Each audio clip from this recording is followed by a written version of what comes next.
All right, we are recording now. Okay. So, all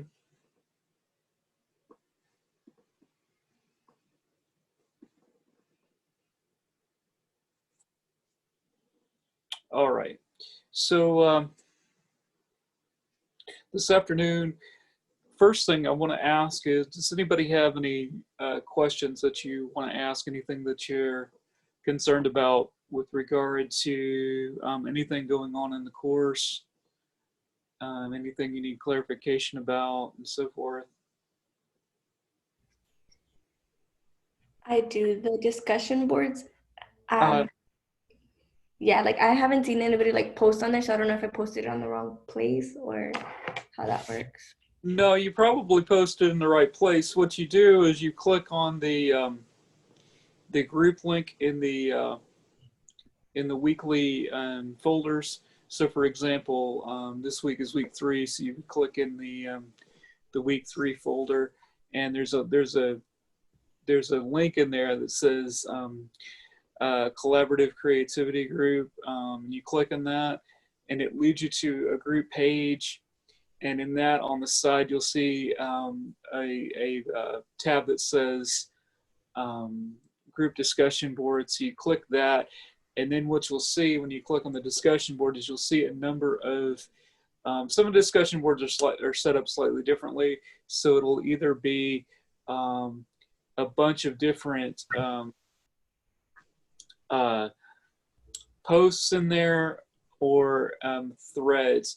But in any case, what you do is you create your own thread and you respond to the various prompts that are in there. So for example, for this week, it's I list 3 options and I ask you to choose one, and they're related to the readings, right, that you've had for the past couple of weeks. So the different narratives that I've asked you to read, and what it's asking you to do ultimately is consider different aspects of those readings and see how you might, or think about how you might apply those to your own writing, right?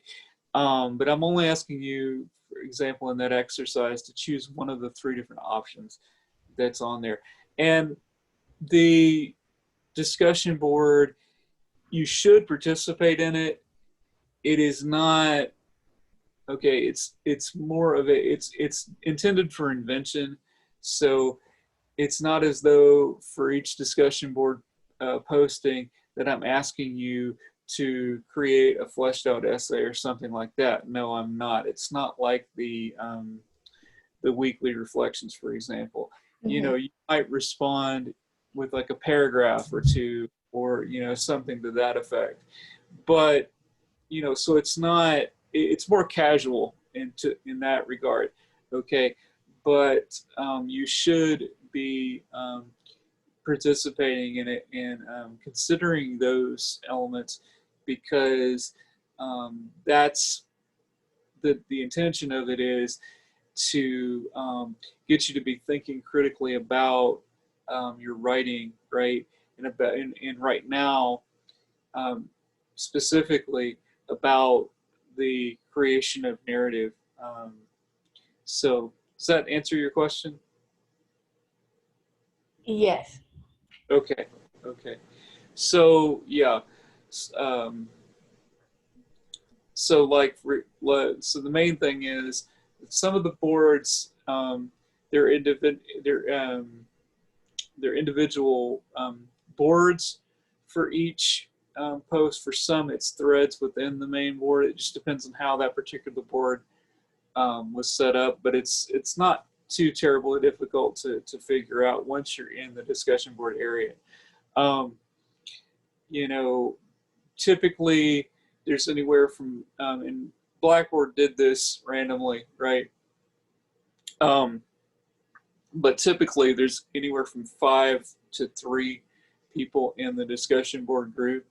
Um, at this particular point, that's not necessarily consequential. It will become more so when we get into peer review. That's not for another week or so, or a couple weeks. So, it's not a major issue right now. The main thing is that you begin to participate in the boards, particularly like for the first week. Um, I had asked you to put your contact information in there and so forth. Um, you should do that for the benefit of the other people in the group. You can also, there's a function on the group page, not the discussion board as part of it, but the group page before you hit the discussion board, where you can email your whole group.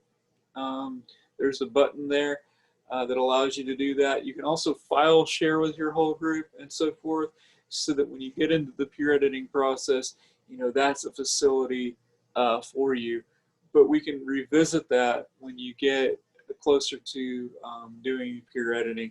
But really, with the purpose of the group is for you to have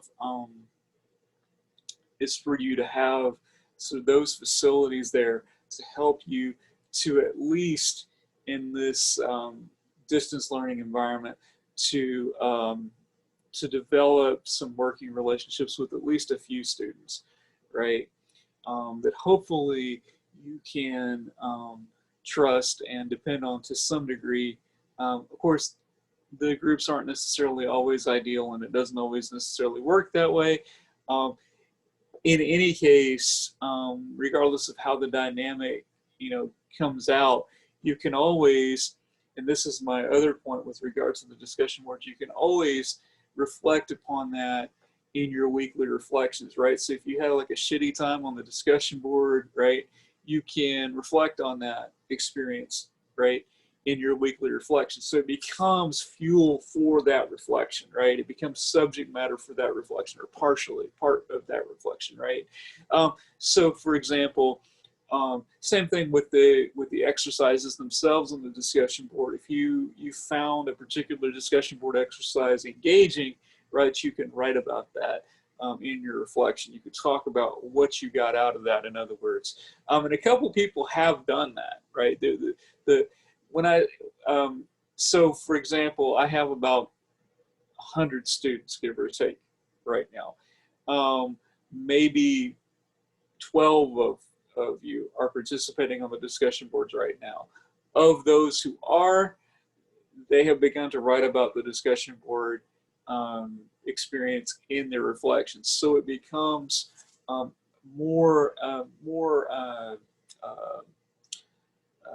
sort of material from which to draw your weekly reflections, right? So that's another advantage of working on the discussion board. And it's another way to, in that reflection, indicate point out the type of labor that you're doing, okay? But I mean, the labor, in one sense, with the discussion board is somewhat secondary. My primary interest and it does become an issue of labor when you actually become involved in it. But my interest in you doing working on the discussion board is that you arrive at the kind of insight that the exercises are intended to inspire, right? The exercises are intended to be a catalyst for your own creativity, right, and your own development of your own skill, right? So, for example, you'll see in some of those exercises, right, talking about dialogue, talking about description. Well, there's a video in the folder for this week on adding dialogue, right, to narrative.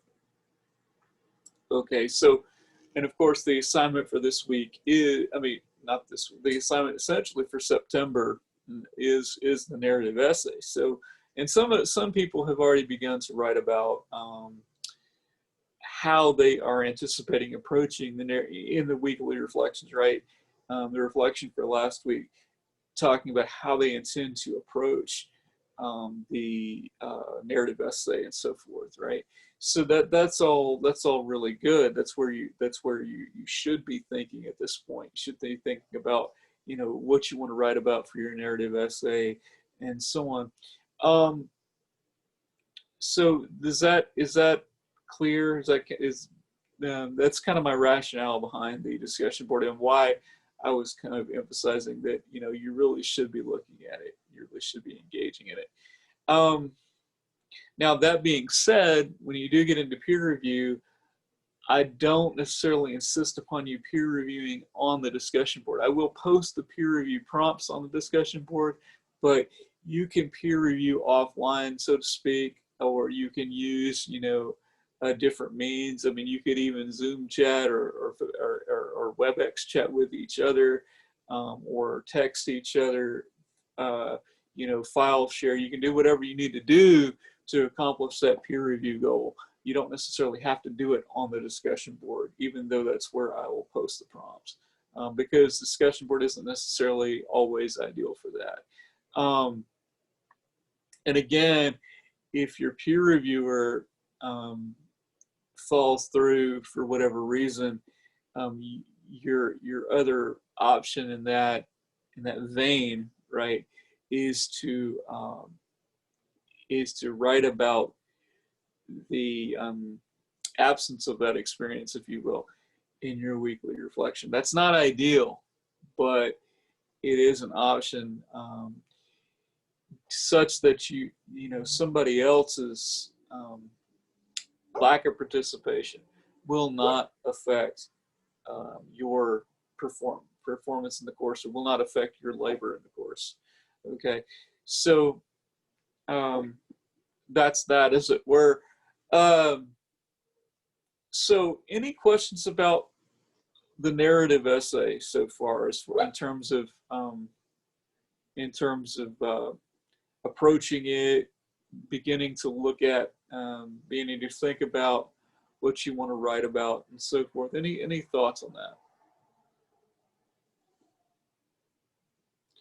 Okay, I realize we only have, last time I checked, we had 2 folks on the call aside from myself. So yesterday, actually, there's only 2 of us, but you've been more vocal than yesterday. And yesterday I had probably 20, give or take, on the call. So, I mean, numbers don't necessarily indicate presence or absence of quality, or presence or absence of, I shouldn't say quality, I should say inquisitiveness, right?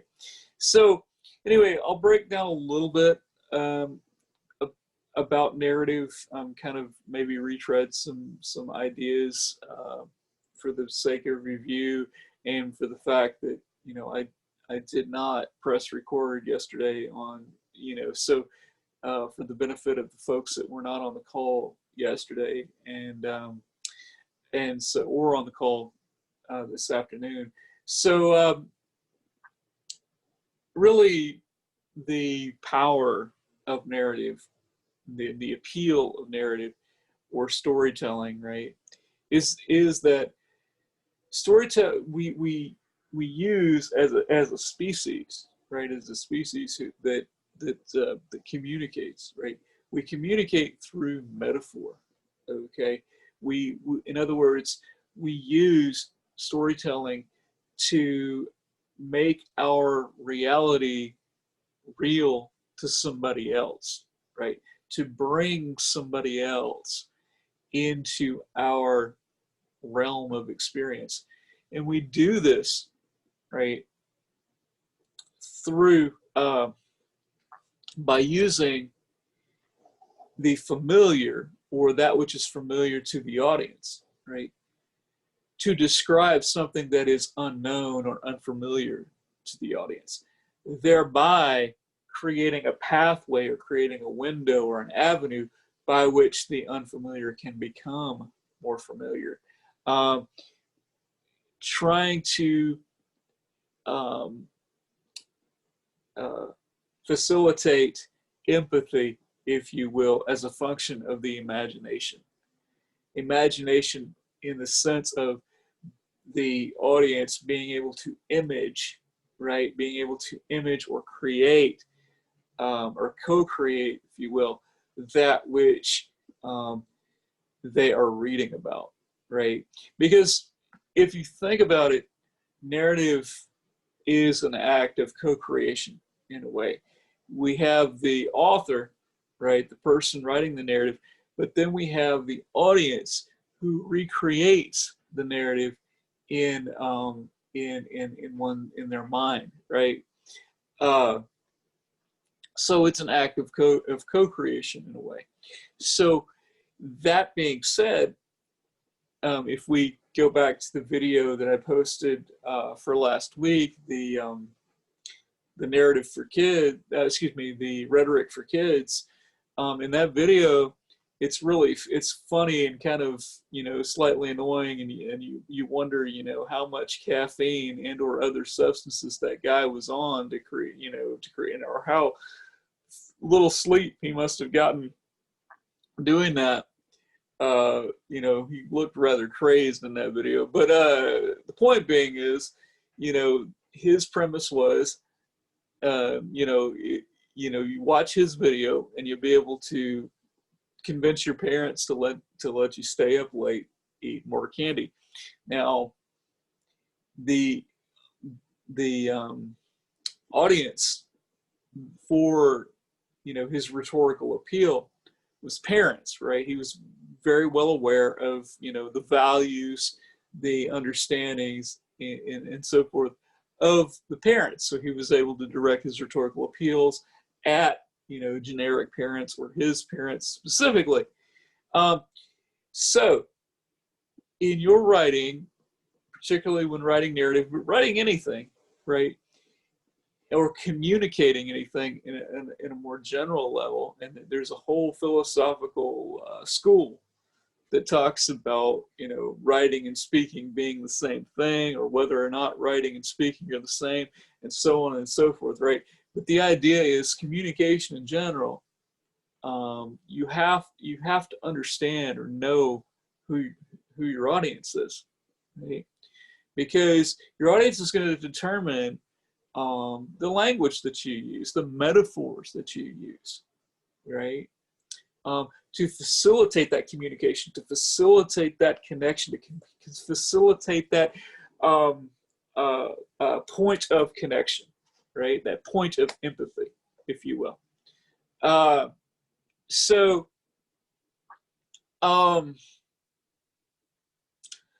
Right. And we all do this in our lives constantly. This is not something new. This may be a new way of framing this, but it is not a new practice for any of us, right? Just by way of example, you have a different lexicon, right, of language. You have a different vocabulary, if you will, with your best friend than you do with say your grandparent, right? There are whole categories of words that okay, hold on, something just came up in the chat. Pull this up, let me find the chat, here we go. Are we going to share a reflective essays to the class? No, you will not. In this, the way that I have, that's, let me finish my statement I was making before, and then I'll come to this. So you have a whole lexicon of language, or whole base of vocabulary, a whole bag of tricks, if you will, whole bag of tricks. Or if you're a gamer, like old school gamer like me, a whole bag of holding. Nobody's going to get, only hardcore nerds are going to get that reference. Or if you've watched a lot of Rick and Morty, you might get it. But so a whole bag of holding, or bag of tricks, right, that you're going to use with your whole bag of references, right, that you're going to use with your best friend, that you're not going to use with your grandparents. Why? Because your grandparents aren't going to get it, right? Your grandparents, not that there's anything wrong with your grandparents, surely, but they don't have a lot of the same points of reference that your best friend will have. They don't, in other words, they don't have the inside jokes, inside kernels of meaning, if you will, that you and your closest friends have. Whereas maybe you and your grandparents share some family some family metaphor, some family stories that your friends, you and your friends don't. So you understand you can move from different kinds of language, different kinds of metaphor, from friends to family. For example, and a lot of people really do get this, that maybe you have a family member who doesn't speak English, right? I've had, for the profile project, which we'll get to later on in the semester, I've had many students actually interview their older relatives in Spanish, because the older relatives like don't necessarily speak English that well or speak English at all, right? So obviously, if your closest friends, maybe they're not, maybe they don't speak Spanish, right? So you would not try to communicate with them in language that they can't speak, because it doesn't work. Now that's uh, a pretty hardline example, but the same thing is true even among two different groups of people that speak English, right? You use different references even in the same language than you would with a different group of people. So uh, for example, um, I was teaching in Louisiana um, a while back, and somebody had a shirt on that said thirsty, right? Well, in a certain context, that's a very visceral phrasing. If you call somebody thirsty, it actually is not really all that flattering, right? And I'll just leave it at that, because you probably understand what I'm talking about.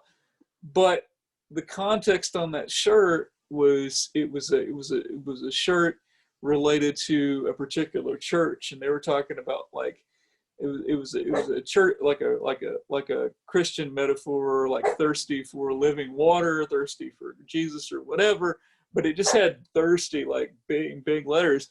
And I was kind of joking with the student. I said, just be careful where you wear that shirt, you know, because to different people that's going to mean different things. Something a little bit more sort of poignant to, the reality in which we live today, in the context in which we live today. I'm 45 years old.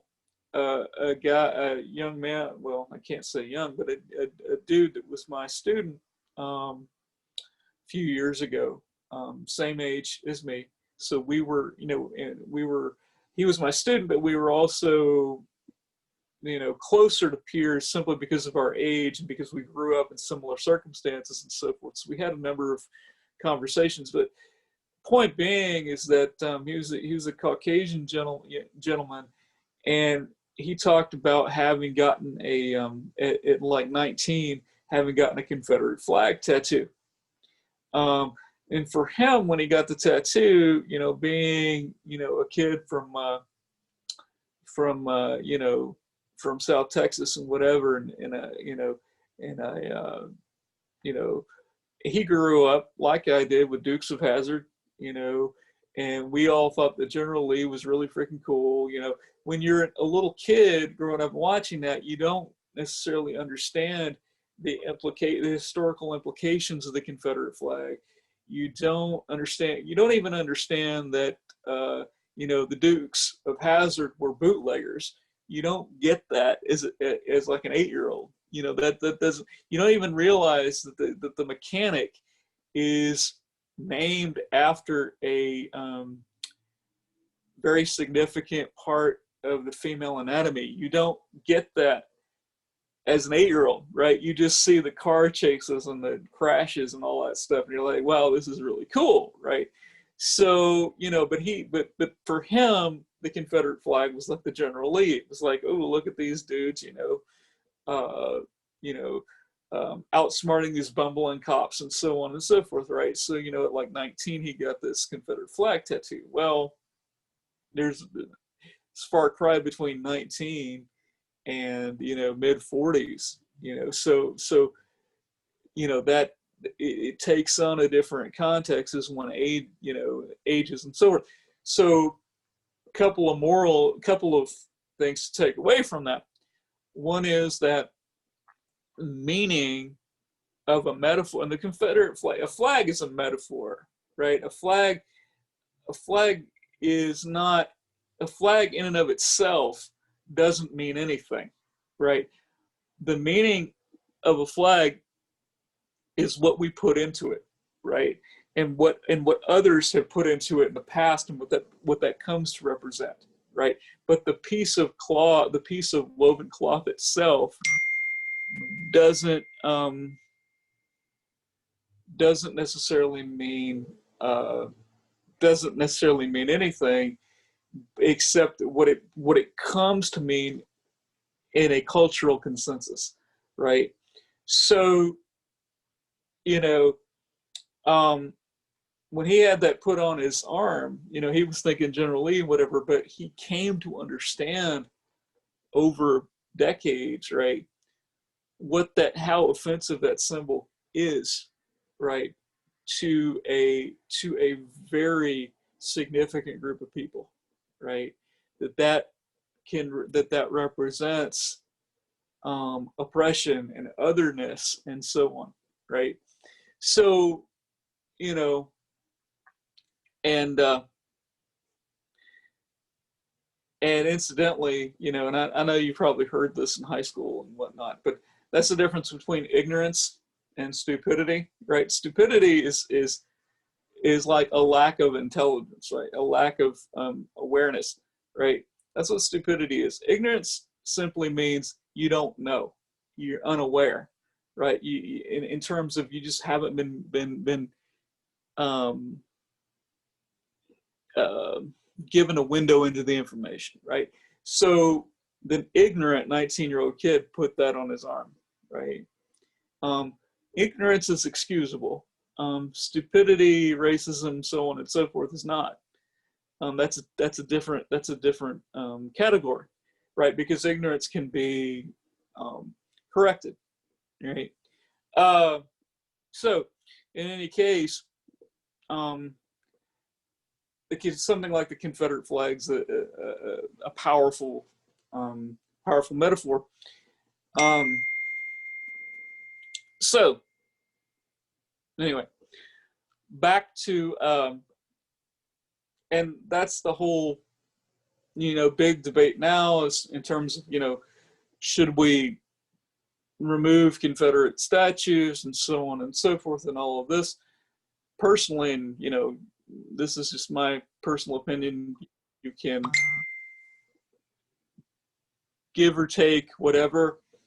It is not the opinion of the A&M system, so on and so forth. This is Kurt's personal opinion. I think we should take the statues down, but we should not destroy them. We should put them in museums, right? We should put that, because if we were to destroy them outright, the danger is that we will forget about the mentality and so forth that resulted in produced those particular statues. Incidentally, they were produced in the early 1900s by the Daughters of the Confederacy. They were not produced. Uh, directly after the Civil War, so on and so forth. They were produced to perpetuate the myth of the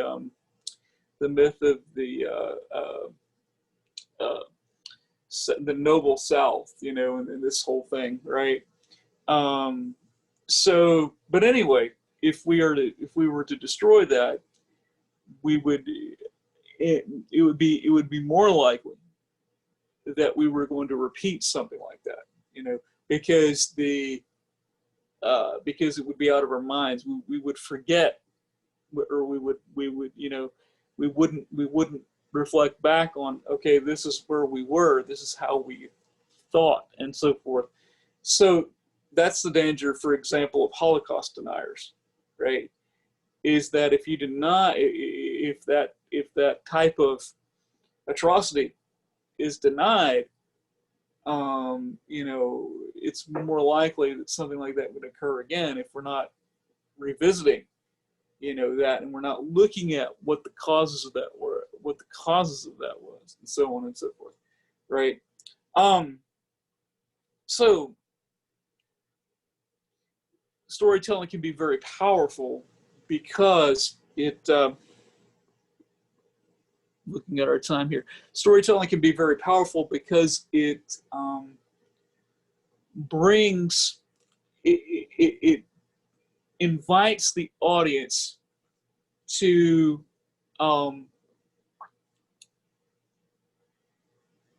a particular perspective, right? Gives the audience into the window of a particular perspective, and it can be quite transformative, right? I mean, historically, you know, two categorical pieces come to mind historically. One, of course, you know, would be the gospel narratives. You know, are those historically accurate? I mean, I'm not going to necessarily debate that here, but the point is that that in terms of narratives, they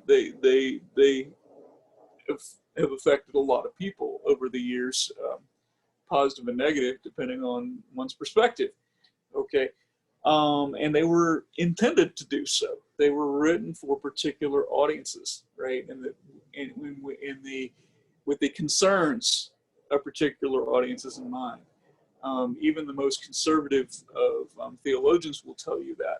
Um, uh, so, but another piece closer to um, uh, our point in history, if you will, um, the book Uncle Tom's Cabin. Right? I mean, that seems far off for us, but 150, 200 years is not that far off. Not when you think about the sort of history of, even the history of the English language. 200 years is not that far out. But so the book Uncle Tom's Cabin was fiction. It was a narrative. It was a story, story. But what was remarkable about it was that in this book, the author, Harriet Beecher Stowe, she uses uh, Christianity to, she essentially said, the message is that, metaphorically speaking, one cannot be Christian and support slavery. Now, for us, we might say, and incidentally, wouldn't be, most of you would not consider me a a um, a traditional Christian by any means. Not, that's neither here nor there. But anyway, the point being is that nowadays, most of us, probably all of us, listening to this this presentation, right, would be like, of course, one isn't Christian if one supports slavery, or one isn't even moral, right, if one supports slavery. However, in the 1840s, 1850s, Christianity was the primary means by which slavery was supported, right? And wasn't just one denomination; it was essentially across the board. In the South, it was used. That's how slavery was justified, and they picked out, sort of cherry picked verses, right, and said, look, this supports slavery, da da da da da, right? And it was a major sticking point in some of the larger denominations that had representation in the North and in the South, and denominations split, much as they have done in recent times over the issue of gay marriage, for example, the ordination of women, the ordination of gays, and so on, right? Denominations in the 19th century split over slavery. There's a prominent church here in town, for example, that was associated with the United Methodist Church, that is now more or less independent, because the United Methodist Church came out against gay clergy and gay marriage. So the I mean, and if you're paying attention to what shirt I'm wearing, you probably understand where I come out on that issue. This is actually an officially sanctioned uh,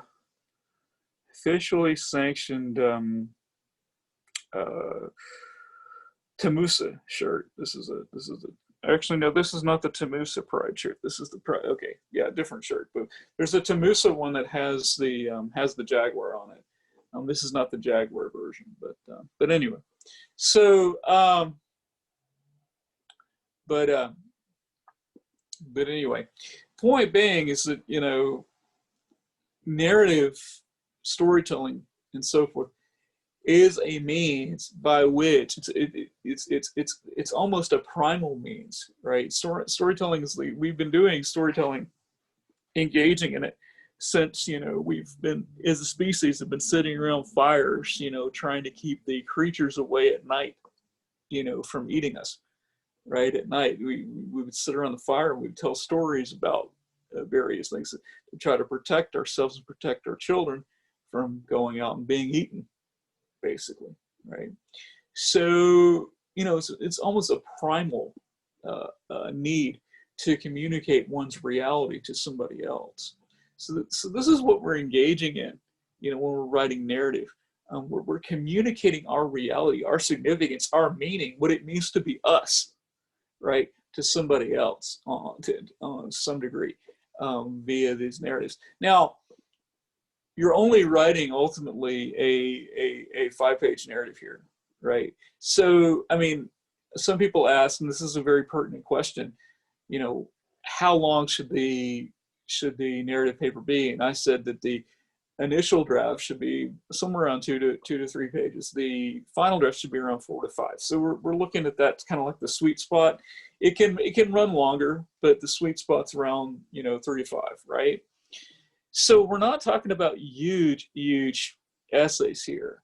So in order to responsibly capture or depict, I should say, an event in such a way, a story in such a way that it holds the interest of your audience and really gives them the opportunity to have a window into your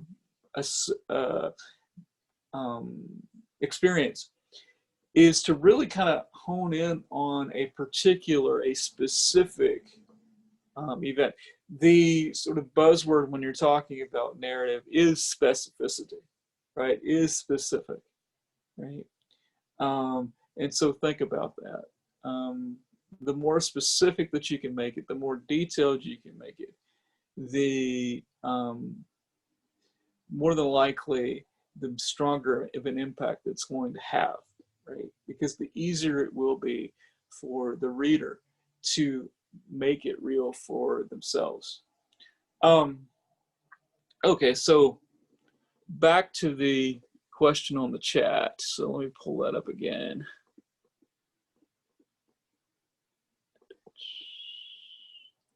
Okay, the question on the chat. All right, somebody left and went to another class. The question on the chat is, are we going to share our reflective essays to the class? No, because so normally, and I say by normally I mean like when we meet in person and so forth, we would have a digital folio as the final exam for the class. We are not going to do that this term, in part because we are distance learning. And so if we were doing the folio, some of your reflections may end up in the folio in one form or other. But as of now, without the folio as a component of the class, no one is going to see your reflections but me. Okay, so that may determine what you want to put in your reflections and what you don't. You know, again, it's up to you. But no, so nobody else is going to read your reflections unless you do choose to share that. Okay. Anything else? again, preaching to the choir here, but if you haven't turned in your second week's reflection, today is the last day to, actually would have technically been yesterday, would be the last day to get a late on it. Again, if you're having issues um, um, submitting stuff or anything, let me know what's going on and I can work with you on it. But I do need to, if there's something that comes up, it's better to let me know what's going on than otherwise. Okay, no more questions, thoughts, ideas. Okay, all right. One final thing is I am still going through the reflections for this week. So far, I'm fairly impressed with what I've seen. Everybody seems to be engaged, and that's good. There are about, I'll say about 15 people um, who did not submit the essay. That's a little bit problematic because, okay, question here.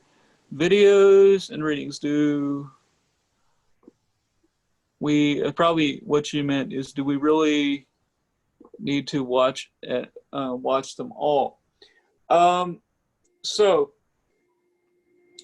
ideally, uh, yes. However, that may not be practical in some sense. Like, for example, if you've got to, work a whole bunch, or a bunch of stuff comes up, or you've got a bunch of stuff in your other classes. So it may not be entirely practical. I will say that of the material for this week, I would prioritize the Amy Tan piece, the mother tongue. Okay, I'd prioritize that. That's short, and like the Sandra Cisneros piece, it's going to give you a real sense of the kind of identity essay that you can write. Okay, so I would prioritize that. Um, if you are of Latin descent, particularly if you're an immigrant or the child of an immigrant, then Gloria Anzaldua's piece, How to Tame a Wild Tongue, is very, very powerful. And a lot of Latinx students have found that to be very empowering for them, and very edifying for them. That is a little bit of a longer piece. If you watch the video, I think the video is like 20 minutes long. Okay, but again, it's a fantastic piece. So if you have the time, I would recommend it. The Amy Tan piece is good, and it's significantly shorter. Okay, so all right, I hope that helps. Um, all right, anything else? Anything else before we sign off? All right.